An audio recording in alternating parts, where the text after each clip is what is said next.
Welcome back to the Barca Breakdown. My name is Yusuf, and I'm here with my co-host Adam. What's up, guys? Smash that subscribe button if you are down with Barca signing Lewandowski, somehow signing Haaland back from Man City, getting Kounde. Not happening. Let's throw in, I don't know, use whatever player you want. We're getting Pulisic just to make it more American for our boys back home in the World Cup coming on.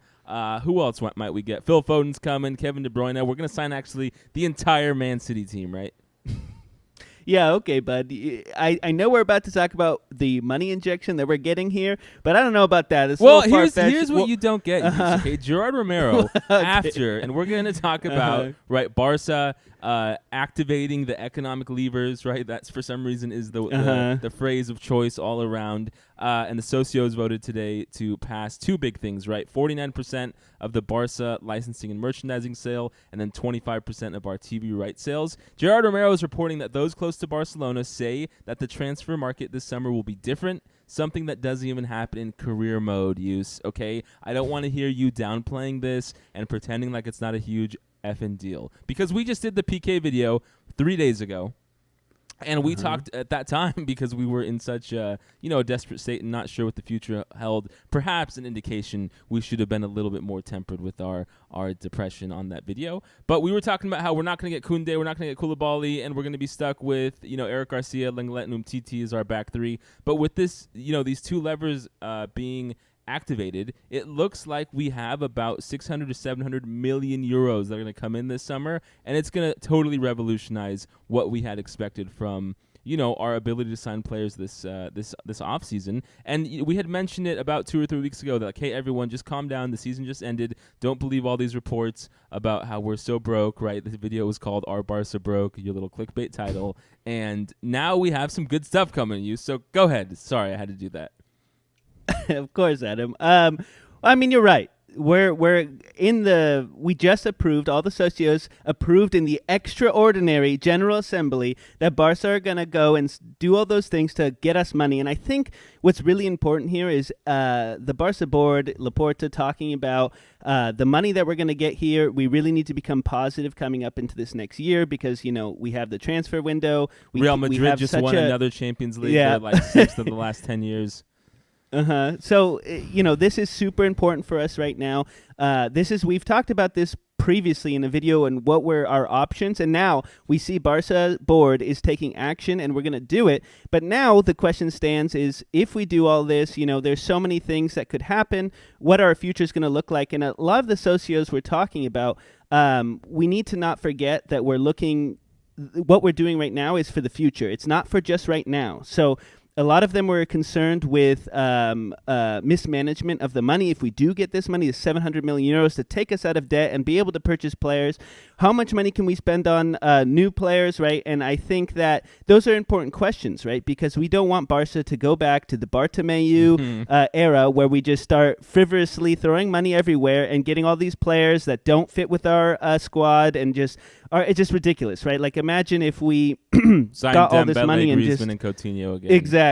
Yeah. So, it is actually I listened to the thing live. It is a very interesting thing, and I like everybody's input, and they're actually concerned with the Barca future, and they're not just looking out for, high-paying people to win this next season, even though we want to win this next season. But we need to look at the squad. You bring up a good point, Yus, right? Which is that, like, in an ideal world, I don't think we would make these deals, right? Like, Sure. In some sense, we are, with the 49% of the Barca licensing and merchandising being sold and 25% of the TV rights, there are some clauses, I think, especially in the BLM deal, that we can like buy back that stake in our basically IP and licensing and of the Barca name and the Barca logo and all that good stuff. But these are deals you make to get cash now, but over the long run, right, the deal on the other side, to whoever we sell these things to, will be better for them. So, from an economic sense, it's not optimal to make these deals, but for the short-term and medium-term future of the club, and with the expectation that we'll continue to be a juggernaut of European soccer, global soccer, of selling jerseys and making a ton of money, it's what we have to do. But you are totally right. Like, I don't think anyone would want to make this deal if we weren't in such a precarious position with our cash because of the rat, Bartomeu, who everyone hates. You know what is also interesting? They had a lot of discussion about the TV rights and how much income Bundesliga is making, Manchester City, the Premier League and the Serie A, and it looks like from their figures that they had that the Premier League is making more than double what we make from TV rights, and a lot of people were concerned and saying, like, why is our growth not projecting, towards that? Because there's no way the Premier League is double that of Barca, or I should say La Liga, because, we see so many La Liga teams making it in Champions League. Many people around the world are watching La Liga teams. Like you, True. I mean, especially you used to someone who joined later in his career, right, and doesn't have those like rose-tinted glasses about the Barca of 2008 to 2015 and those Champions League victories and the trebles and all that.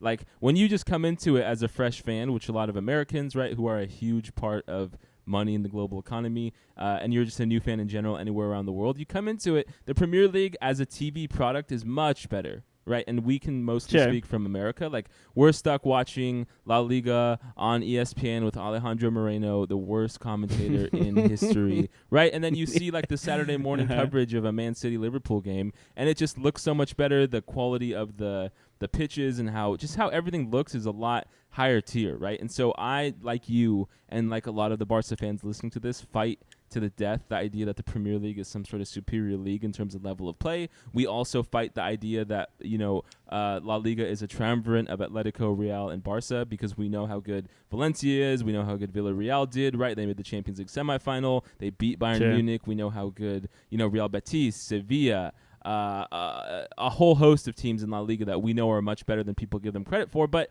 as a product, I do understand why the Premier League is valued so much more. A lot of the press in the world speaks English, and so they're going to naturally be inclined to cover the Premier League more. But I think you had a good seat today watching kind of the proceedings and just learning a little bit more about how the team and how like the actual, the sausage is made in the business sense of FC Barcelona. But I think, if we just look back on today, we have to be really happy, right, at the end of the day. I don't know if we have – well, I was, pretty giddy at the beginning of this episode, but I just hope that everyone understands that, hey, we have a lot of money now, a lot more than we ever thought possible. And so, I think Lewandowski, I think possibly Kounde, and today was an avalanche of news about Kounde saying he doesn't want to leave Sevilla and go to the Premier League. He wants to leave the Sevilla and come to Barca, which is huge for us because we know, and we just had that video about Piqué and how we need a new center back to help partner with Araujo. And Frankie de Jong leaving now seems doubtful because we have this money, unless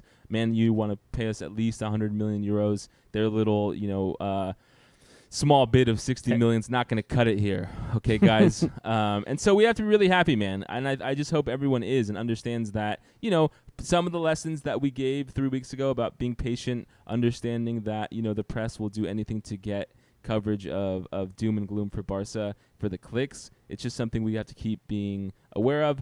And I think my main fear and my main hope, they're related, is that I hope that Barca now doesn't get prices jacked up from other clubs, because if we all remember when Neymar left, everyone was offering everyone to us for inflated prices. And so I'm hoping that Laporta and the rest of the board really have an understanding of how much Bartomeu screwed us, because they saw us have to give away the greatest player of all time, Lionel Messi. And I hope we do follow that, fiscally conservative mindset to make sure we don't get into this mess again.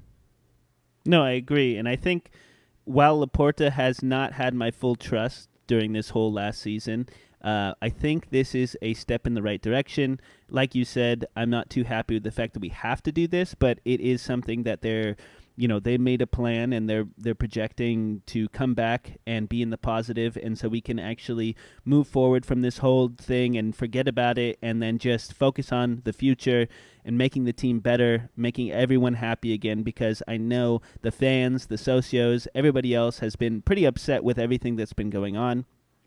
Some of the socios even talking about the issues with Gerard Piqué, talking about Messi leaving and what have you. But clearly, I think the vote for the first movement was 568 in favor and 65 against. So it looks like they know what they have to do. They've already signed it up, and we're going to move forward, and we're going to hope for the best here. I'm going to put my trust in Laporta. And if you're happy with that, guys, smash that subscribe button. We need to get these numbers up. We're almost at 500 YouTube subscribers. We are really close to being over 1,000 on Spotify. We're over 600 on Apple Music. podcast. So please hit that subscribe button. It makes you and I feel good when we go to sleep, just like the news of this BLM and TV rights deal. So thank you guys so much. We will see you later. Thanks, guys.